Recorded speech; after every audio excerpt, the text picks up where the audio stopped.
नमस्कार, श्री स्वामी समर्थ. स्वागत आहे तुमचं माझे स्वामी या चॅनलवर. कशा आहात सर्व? मस्त ना? मस्तच राहा आणि स्वामी सेवा करत राहा. स्वामींची सेवा कशी करावी हे बऱ्याच जे नवीन भक्त आहेत तर त्यांना माहिती नाही. कशी भक्ती करतात आणि स्वामींची सेवा म्हणजे नेमकं काय असतं, तर त्यांच्यासाठीच हा व्हिडिओ आहे. जे स्वामी सेवेत नवीन आहेत, ज्यांना स्वामींची सेवा कशी करावी हे अजिबात माहिती नाही. तर ह्या अगोदर मी एक व्हिडिओ केला होता, पण आत्ता आणि परत मला वाटतं की एखादा व्हिडिओ आणि ह्यावरती व्हायला पाहिजे की स्वामींची सेवा कशा प्रकारे आणि कशा पद्धतीने व्हावी. तर स्वामींची सेवा ही काही बाहेर जाऊन, मंदिरात जाऊन, मठात जाऊन, केंद्रात जाऊनच आपल्याला करायला पाहिजे असं काही नाही. घरी बसल्या बसल्या पण आपण स्वामींची सेवा करू शकतो. स्वामींचं नामस्मरण, स्वामींचे स्तोत्र, स्वामींची जप, स्वामींचे हे स्वामी चरित्र सारामृत जे आहे, हे स्वामी चरित्र सारामृताचं जे ग्रंथ आहे, जी पोथी आहे, हे वाचणं. ह्यात स्वामींनी ज्या काही लीला केलेल्या आहेत, अक्कलकोटमध्ये असताना स्वामी अक्कलकोटात कसे आले आणि स्वामींनी अक्कलकोटामध्ये आल्यावर कशा प्रकारे लीला केल्या, कोणत्या लीला केल्या, स्वामींनी समाधी घेतली, स्वामींचा जो प्रवास आहे तो पूर्ण सगळा प्रवास, ज्या सगळ्या लीला, त्यालाच आपण चरित्र म्हणतो. तर तो सगळा स्वामींचा जो चरित्र आहे तर ह्या स्वामी चरित्र सारामृतामध्ये आहे. स्वामींनी एवढ्या लीला केल्या आहेत की त्या लीला ह्या एवढ्याशा पुस्तकामध्ये, एवढ्याशा ग्रंथामध्ये ते सामावू शकत नाही. पण तरी सुद्धा स्वामी भक्तांसाठी, आपल्यासाठी स्वामींनी हे एक संदेश आपल्याला दिलेले आहे की त्यांचं चरित्र या पोथी थ्रू आपण वाचू शकतो, या पोथीद्वारे आपण वाचू शकतो आणि स्वामींना थोडंसं आपण जवळून जाणून घेऊ शकतो. स्वामींना समजून घेणं, जाणून घेणं हे तर सगळं अशक्यच आहे. तर थोडासा प्रयत्न आपण ह्या पोथीद्वारे स्वामींना समजून घेण्याचा करत असतो आणि त्याचबरोबर ही सेवा आपल्याकडून होत असते. स्वामींचे रोज या स्वामी चरित्र सारामृतातले रोज 3 अध्याय वाचणे आणि 11 माळी जप करणे, ह्याला स्वामींची सेवा म्हणतात. तर तुम्ही ही जी माळ असते तर ह्या माळेवर श्री स्वामी समर्थ हा मंत्र तुम्ही जपू शकता. जे नवीन सेवेकरी आहेत तर त्यांनी रोज 3 वेळा माळ जपावा किंवा कमीत कमी 5 वेळा तरी त्यांनी स्वामींची माळ जपावी श्री स्वामी समर्थ या मंत्राने. रोज तुम्हाला एका बैठकीत जर जमत नसेल तर तुम्ही सकाळी थोडा वेळ जप करू शकता, संध्याकाळी थोडा वेळ जप करा. ह्या पोथीचेही वाचन तुम्ही रोज करू शकता. यातले रोज आपल्याला 3 अध्याय वाचायचे आहेत. अध्याय मी तुम्हाला दाखवते. खूप छोटे छोटे अध्याय आहेत. तर अशा प्रकारचे जे अध्याय आहेत, हा पहिला अध्याय आहे स्वामींचा, स्वामी चरित्र सारामृताचा. हा एवढासा पहिला अध्याय झाला. हा दुसरा अध्याय आहे, हा तिसरा अध्याय. तर असे छोटे छोटे अध्याय आहेत जेणेकरून लवकरात लवकर आपलं वाचन होता येईल. एवढे छोटे छोटे अध्याय आहेत. संपूर्ण जर तुम्ही एक पाठ करायला गेला, संपूर्ण पुस्तकाचं 21 अध्याय असतात यामध्ये, संपूर्ण पुस्तकाचं जरी तुम्ही पाठ करायला गेला तर तुम्हाला 1.25 तास 1.5 तासात तुमचं आवरून जाईल. पण रोज आपल्याला ह्यातले 3 अध्याय वाचायचे आहेत. तर 10 ते 15 मिनिटात आपण हे करू शकतो आणि माळ जप करायची आहे. हीच झाली स्वामींची सेवा. रोज 3 अध्याय आणि 11 माळी जप ही स्वामींची सेवा आहे. रोज स्वामींची आरती करणे, सकाळ संध्याकाळ कोणतीही आरती तुम्ही मोबाईलवर लावा. तुम्हाला जी आवडेल, जी आरती ऐकताना तुम्हाला समाधान वाटेल ती आरती तुम्ही स्वामींची म्हणा. रोज सकाळ संध्याकाळ स्वामींची आरती करा. घरात जो काही नैवेद्य आपण बनवू तोच नैवेद्य स्वामींनाही ठेवायचा आहे. जे काही तुम्ही घरामध्ये फक्त भाजी भाकरी किंवा दही भात जरी बनवला असेल तोही स्वामींना ठेवायचा आहे. आपल्याला रोज सकाळ संध्याकाळ स्वामींसाठी नैवेद्य ठेवायचा आहे, स्वामींची आरती करायची आहे. आणि ह्याच बरोबर ह्या 2 सेवेबरोबरच तुम्हाला जर आणखीन स्वामींची सेवा करायची असेल तर त्याबरोबर तुम्ही तारक मंत्रही स्वामींचं म्हणू शकता. स्वामींच्या तारक मंत्रामध्ये खूप ताकद आहे. रोज तारक मंत्र म्हणायचं आणि ही जी सेवा तुम्ही करताय ना तर ती तुम्ही संकल्प घेऊन पण करू शकता आणि रोजची नित्य सेवा म्हणून पण तुम्ही करू शकता. जर तुम्हाला एखाद्या कामासाठी, एखाद्या संकटावर मात करण्यासाठी स्वामींची सेवा हवी असेल, स्वामींची पूजा करायची असेल तर मग ती तुम्हाला संकल्प घेऊनच करायची आहे. जर तुमच्या मनात एखादी इच्छा असेल तर ती इच्छा पूर्ण होण्यासाठी तुम्हाला सर्वात आधी संकल्प घ्यायचा आहे आणि मगच तुम्हाला ती सेवा करायची आहे.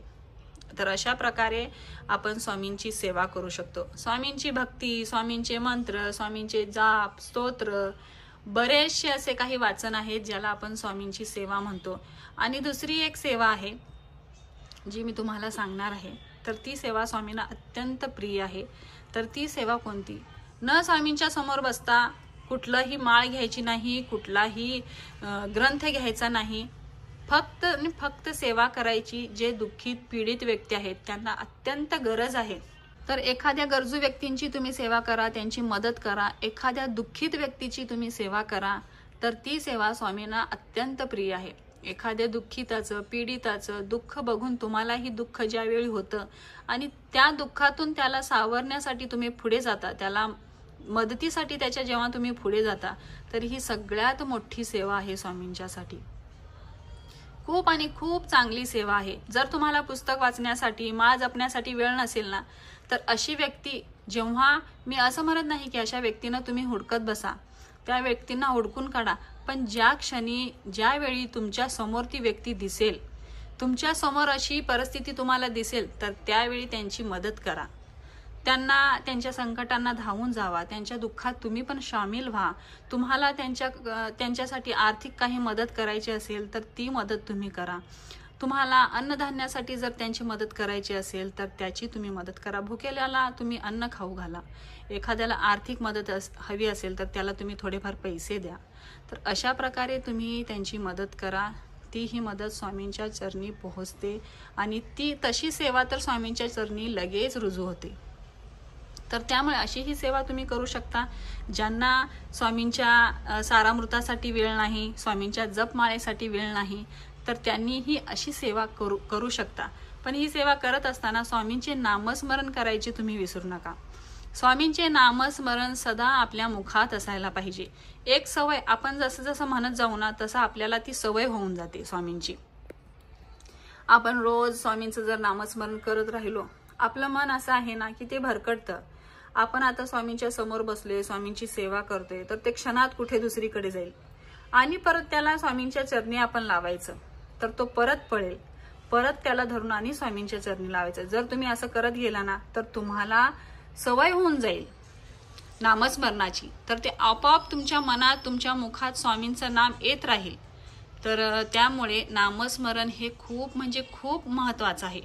ह्या पोथी वाचण्यापेक्षा, जपमाळेपेक्षा नामस्मरणात खूप ताकद आहे. नामस्मरण जर तुम्ही केलं ना, तर तुम्हाला कुठल्याच गोष्टीत, अडचणीत येणार नाहीत आणि त्या अडचणीमध्ये, संकटामध्ये स्वामी तुमच्या पाठीशी येणार आणि येतातच स्वामी. स्वामींना ती हाक फक्त मनापासून मारली पाहिजे. आणि एक वेळा काय होतं ना, स्वामी आपली गंमत करतात, स्वामी आपली परीक्षा बघत असतात.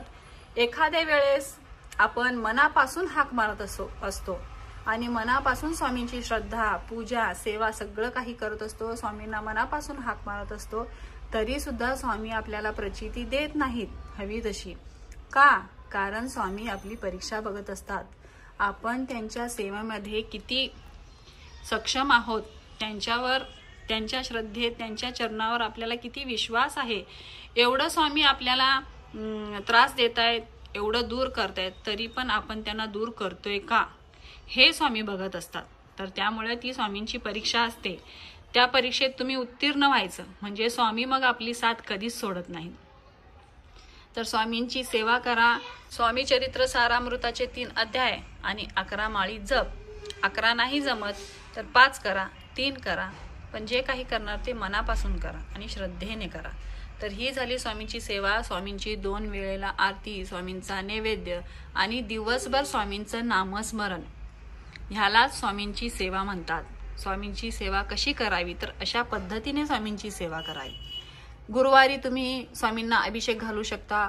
पुरुष सुक्त, स्त्री सुक्त हे म्हणून स्वामींना तुम्ही अभिषेक घालू शकता. फक्त पुरुष सुक्त म्हणून जरी तुम्ही अभिषेक घातलं तरी चालतं. पण गुरुवारी जेव्हा तुम्हाला वाटेल की आज अभिषेक आपण घालूया, तर तेव्हा घालू शकता. पौर्णिमेला घाला, अमावस्येला घाला, प्रत्येक गुरुवारी स्वामींना अभिषेक घाला. जसं तुम्ही स्वामींच्या समोर बसाल, जशी सेवा कराल, तसं तुमचं आपोआप मन स्वामींकडे ओढत जातं आणि जास्तीत जास्त सेवा हे स्वामी करून आपल्याकडून घेत असतात. आपल्या मनात जी काही इच्छा होते ना, तर ते आपण म्हणून इच्छा आपल्याला झाली म्हणून होत नाही, तर ते स्वामीच आपल्यात घालत असतात ती इच्छा, म्हणजे स्वामींचीच ती इच्छा असते.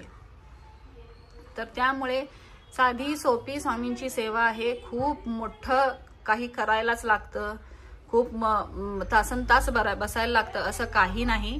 स्वामींची साधी सोपी सेवा आणि नामस्मरण. रोज 3 अध्याय, 11 माळी जप, तारक मंत्र, दोन्ही वेळेला आरती आणि स्वामींना दोन्ही वेळेचा नैवेद्य, ही झाली स्वामींची सेवा. आणि प्रत्येक गुरुवारी किंवा रोज तुम्ही स्वामींचा अभिषेक घालू शकता. तर ही स्वामींची सेवा झाली. तर सगळ्यांनी स्वामी सेवा करा, स्वामी भक्ती करा आणि स्वामींना शरण जावा. तर कसा वाटला तुम्हाला आजचा व्हिडिओ नक्की कमेंट करा. व्हिडिओ आवडला असेल तर चॅनलला लाईक, शेअर आणि सबस्क्राईब करा. तोपर्यंत सर्वांना श्री स्वामी समर्थ.